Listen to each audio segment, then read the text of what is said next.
Hello class 7th। आज हम एक नया पाठ पढ़ेंगे, पर पाठ को पढ़ने से पहले मैं आप सबसे पूछना चाहती हूँ और आप सब मुझे हाथ खड़ा करके उत्तर देंगे कि आप में से कितने बच्चों ने पौधा देखा है। सबने देखा है? ठीक है, हाथ नीचे करें बच्चे। तो अब मुझे ये बताइए कि पौधों के कौन कौन से भाग होते हैं। मैं यहाँ पे एक पौधा ड्रॉ करूंगी और आप मुझे बताएंगे कि उस पौधे के कौन कौन से भाग हैं। ये कौन सा भाग होता है बेटा पौधे का? जड़।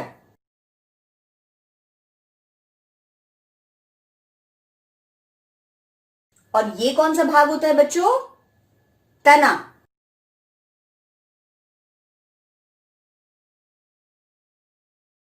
ये कौन सा भाग होता है बेटा? ये होता है पत्ती। Very good. और इन्हीं में अगर हम देखें तो ये कौन सा भाग होता है बेटा? ये होते हैं फूल, या हम इन्हें पुष्प भी कह सकते हैं। अच्छा बच्चों, मुझे बताओ कि मुझे इसी पौधे में से अगर एक नया पौधा पनपाना है, उगाना है, तो मैं कैसे करूंगी?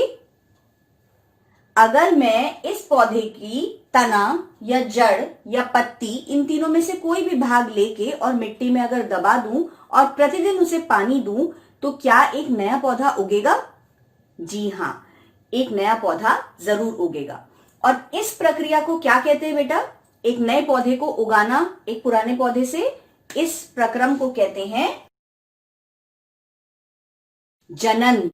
यह प्रक्रिया मनुष्यों में तो हम आराम से कल्पना कर सकते हैं, या जानवरों में भी, कि एक वंश से दूसरे वंश को उत्पन्न करना। पर क्या हम पौधों में भी देख सकते हैं कि एक जनन की प्रक्रिया पौधों में भी पॉसिबल हो सकती है? जी हाँ। और आज का हमारा पाठ भी यही है, पाठ 12, पादपों में जनन। आज हम इसमें पादपों में जनन किस प्रक्रिया से होती है उसके बारे में जानेंगे।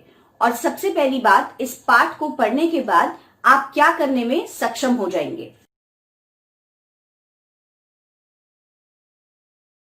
तो अगर मैं 3 मुख्य पॉइंट्स में आपको बताऊं कि इस पाठ को पढ़ने के लर्निंग आउटकम्स क्या होंगे, तो ध्यान से सुनिए। सबसे पहले आप परिभाषित कर पाएंगे कि जनन क्या होता है। दूसरा, आप पौधों के पार्ट्स यानी भाग के बारे में जान पाएंगे। और तीसरा, आप जान पाएंगे कि पौधों में कौन कौन सी जनन की विधियां होती हैं। अब बेटा, आप ये जान चुके हैं कि ये हमारे लर्निंग ऑब्जेक्टिव्स हैं, तो इन ऑब्जेक्टिव्स को ध्यान में रखते हुए इस पाठ को ध्यान से सुनिए। अभी अभी मैंने आपको पौधे के भाग के बारे में बताया था, राइट? और मैंने आपको बताया कि इनमें से किसी भी भाग को अगर हम मिट्टी में दबा दे तो जनन की प्रक्रिया पॉसिबल हो सकती है, एक नया पादप उग सकता है। तो आप मुझे ध्यान से बताएं, ये जो 3 भाग मैंने आपको बताए, पत्ती, तना और जड़, एक्चुअली ये क्या होते हैं? ये इस प्लांट के वेजिटेटिव पार्ट्स होते हैं, या हम इन्हें कह सकते हैं कायिक भाग।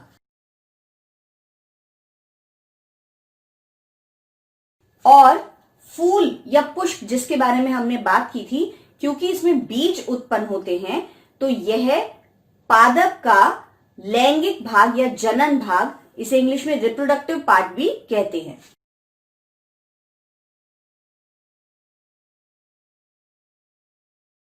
अब डिपेंड करता है बेटा, किसी किसी पुष्प में कभी कभी एक लिंग भी मौजूद होता है और किसी पुष्प में 2 लिंग यानी नर और मादा दोनों लिंग मौजूद होते हैं। इसके बारे में हम डिटेल में तब पढ़ेंगे जब हम लैंगिक जनन के बारे में बात करेंगे।